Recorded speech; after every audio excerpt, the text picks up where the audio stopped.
चंद्रकला, मैं आ रहा हूँ। अब तुम्हारी प्रतीक्षा का समय समाप्त हो चुका है चंद्रकला। बस अब कुछ क्षण और, फिर हम एक दूसरे से कभी अलग नहीं होंगे चंद्रकला। अरे अरे गाड़ी की गति तीव्र करना। हाथों में शक्ति नहीं है अथवा पैरों में छाले पड़ गए क्या? चंद्रकला, चंद्रकला, चलो ना।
चंद्रकला, मैं आ गया चंद्रकला, चंद्रकला, मैं आ गया चंद्रकला।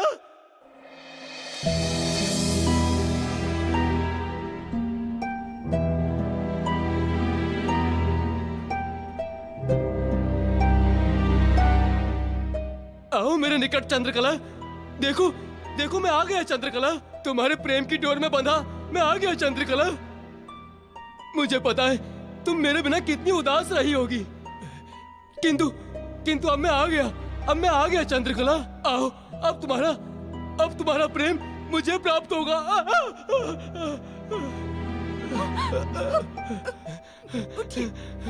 हटो, अब हमारा मिलन होगा, तुम्हारा प्रेम मुझे प्राप्त होगा और ये सब लोग हमारे प्रेम के साक्षी बनेंगे। आओ चंद्रकला, मेरे पास आओ चंद्रकला। किस प्रेम की बात कर रहे हो तुम?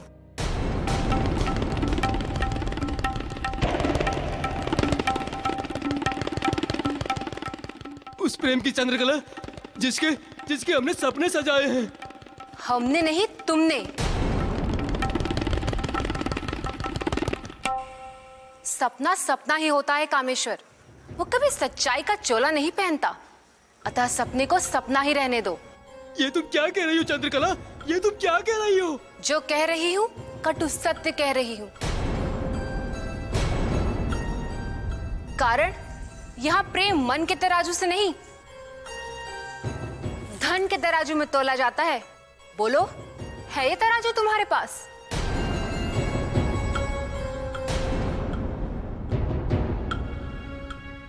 किंतु मैं तो अपना सारा धन तुम्हें पहले ही दे चुका हूँ।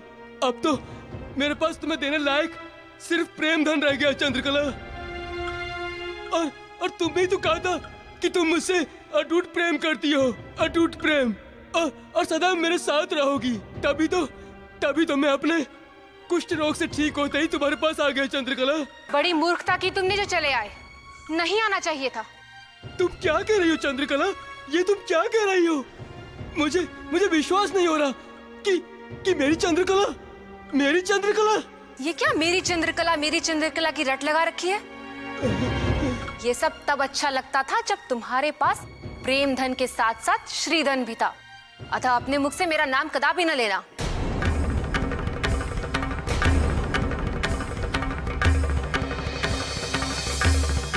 ये तुम कैसा परिहास कर रही हो? हास परिहास अपने प्रेमी के साथ किया जाता है। मैं ही तो हूँ तुम्हारा प्रेमी चंद्रकला। अतीत में थे, न तो वर्तमान में बन सकते हो, न कभी भविष्य में बनोगे। अपने दिए हुए धन के बराबर प्रेम तुमने मुझसे पा लिया है। अब न तो तुम्हारे पास मुझे देने के लिए धन है, न मेरे पास तुम्हें देने के लिए प्रेम। इसलिए अच्छा होगा कि तुम यहाँ से चले जाओ। चंद्रकला, नहीं चंद्रकला, नहीं, इतनी कठोर मत बनो, निर्मम मत बनो चंद्रकला, मुझसे प्रेम करो। मैं तुमसे अटूट प्रेम करता हूँ चंद्रकला। मैं दूंगा तुम्हें धन, मैं दूंगा, मैं अर्जित करूंगा चंद्रकला तुम्हारे लिए धन, मैं अर्जित करूंगा।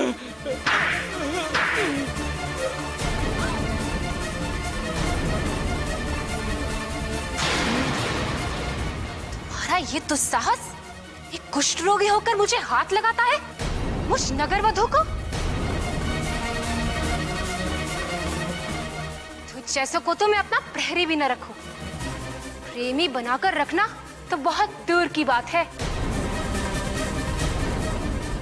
और जहां तक रही बात धन अर्जन करने की, तो जो अपने पैरों पर खड़ा भी नहीं हो सकता, वो क्या धन अर्जन करेगा?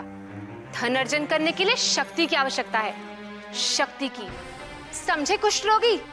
बस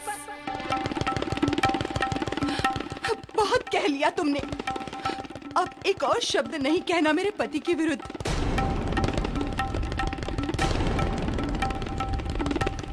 तेरा पति है तो घर में संभाल कर रख।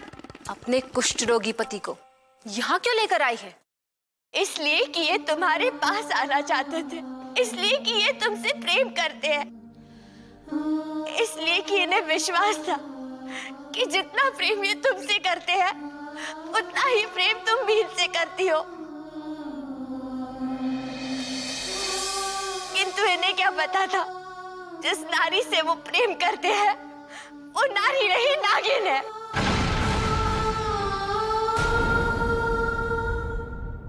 जो दूध पिलाने वाले को ही डस लेती है। बस प्रहरी, इन दोनों को धक्के मारकर निकाल दो मेरी ड्योढ़ी से। धक्के मारकर निकाल दो प्रहरी, इन्हें यहाँ से। रुक जाओ, छोड़ दो, छोड़ दो, छोड़ दो मेरे पति को, छोड़ दो। नहीं, छोड़ दो, छोड़ो मुझे। अच्छा, वो कुष्ठ रोगी तुम्हारा पति है? ये तो अन्याय होगा। तुम इतनी सुंदर और वो इतना कुरूप। छी छी छी छी।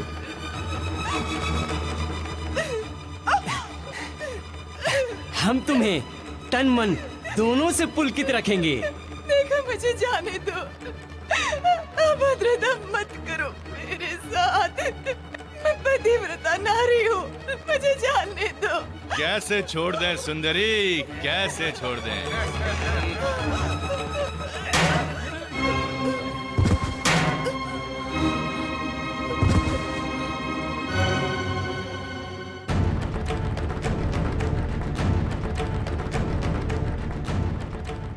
पापियों, तुम लोगों का दुस्साहस कैसे हुआ मेरी माता से ऐसा दुर्व्यवहार करने का?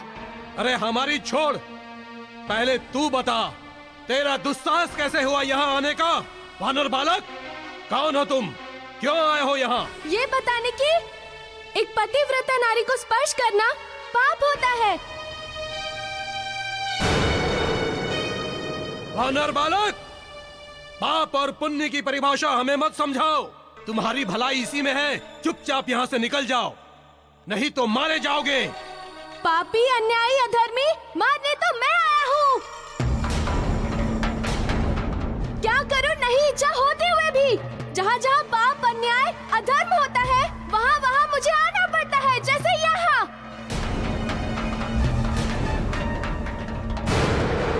माता, मैंने आपको यहाँ आने से पहले ही मना किया था कि आप मत आइए, अन्यथा कामेश्वर के कारण आप भी संकट में पड़ जाएंगी। माते, आप यहाँ से जाइए।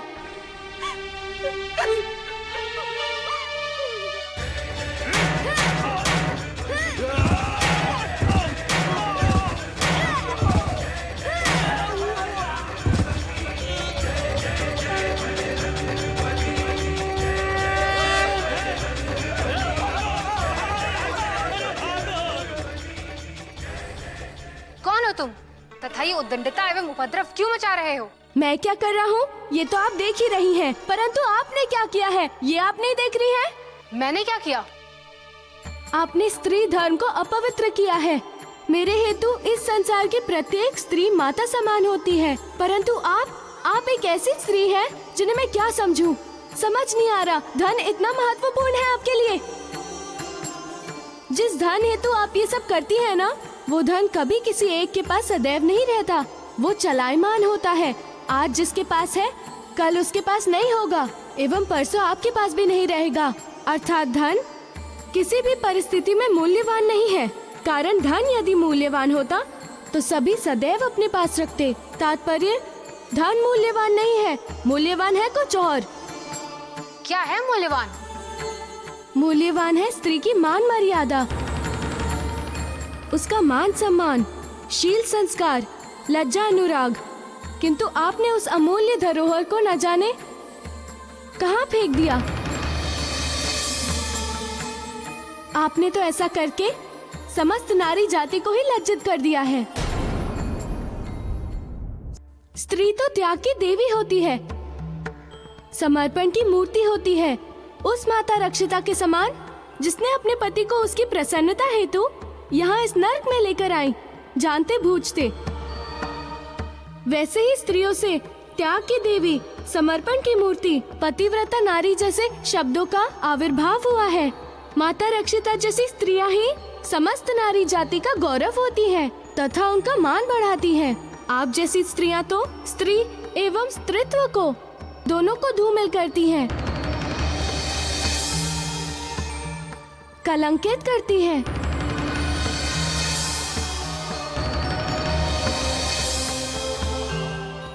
इस जीवन को तो आपने नर्क बना ही लिया है।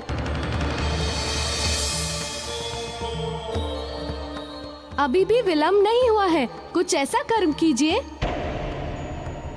जिससे आपके आगे का जन्म सुधर जाए।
आज के बाद यदि यहाँ दिखाई दिए तो जीवित नहीं रहोगे।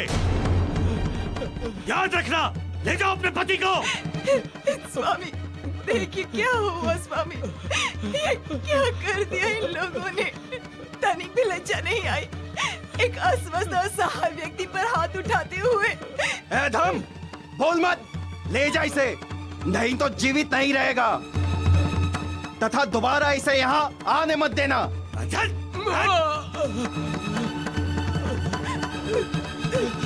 हट जाओ, चली जाओ। मुझे केवल चंद्रकला चाहिए, केवल चंद्रकला। मैं आ रहा हूँ चंद्रकला, मैं आ रहा हूँ चंद्रकला, मैं आ रहा हूँ। तुम चली जाओ चंद्रकला, चंद्रकला। मैं जानता हूँ चंद्रकला, मैं आ रहा हूँ। मैं जानता हूँ इतने दिन तुम्हारे पास नहीं आने से तुम रुष्ट हो, किंतु मैं अब आ गया हूँ चंद्रकला, मैं आ गया हूँ चंद्रकला, मैं आ रहा हूँ।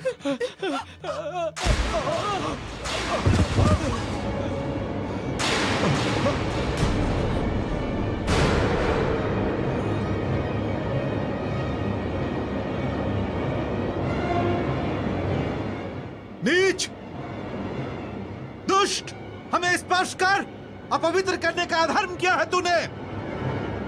तेरा ये दुस्साहस, तेरे जैसे अधम को इस संसार में रहने का कोई अधिकार नहीं। मैं शांडिल्य ऋषि तुझे श्राप देता हूँ।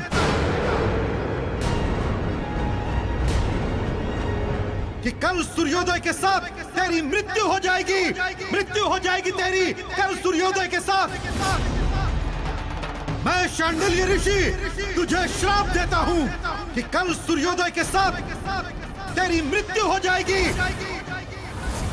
मृत्यु हो जाएगी तेरी कल सूर्योदय के साथ। उधर क्षितिज में सूर्योदय होगा और इधर तेरे जीवन का सूर्यास्त।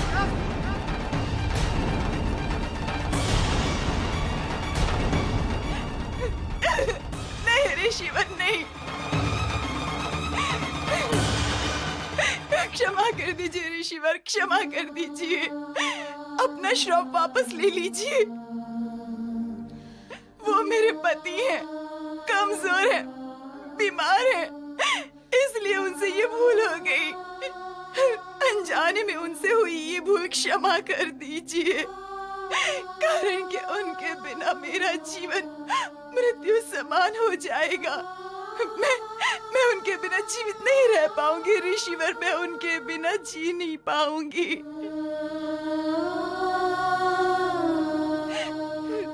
मैं आपसे अपने पति के जीवन की भिक्षा मांगती हूँ ऋषिवर। अपना श्राप वापस ले लीजिए। अपना श्राप वापस ले लीजिए। श्राप का गुण कहो अथवा अवगुण, मुख से निकल जाने के पश्चात श्राप कभी वापस नहीं होता।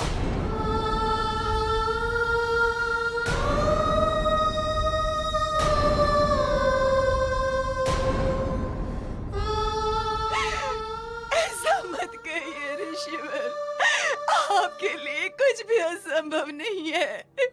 आप में शक्ति है। यदि संभव होता पुत्री तो अवश्य वापस ले लेता, किंतु संभवतः यह विधि का विधान यह होनी थी। अन्यथा मेरे विचार में अब यह आ रहा है कि इतनी तुच्छ सी भूल के कारण मेरे मुख से इतना कठोर श्राप कैसे निकल सकता है। तनिक सी भूल के कारण किसी को मृत्यु का श्राप, जीवन नष्ट हो जाने का श्राप, यह अवश्य ही ईश्वर की कोई माया है जो मेरी समझ से परे है। बस मैं तो इतना ही कहूंगा पुत्री, तुम ईश्वर पर आस्था रखो, विश्वास रखो उस नियति एवं नियंता पर। सब उसी की लीला है। अन्यथा इतना कठोर श्राप मेरे मुख से कदापि नहीं निकलता। परंतु श्राप से मुक्ति का कोई तो मार्ग होगा ऋषिवर, कोई तो मार्ग होगा। कोई मार्ग नहीं है पुत्री, कोई मार्ग नहीं है।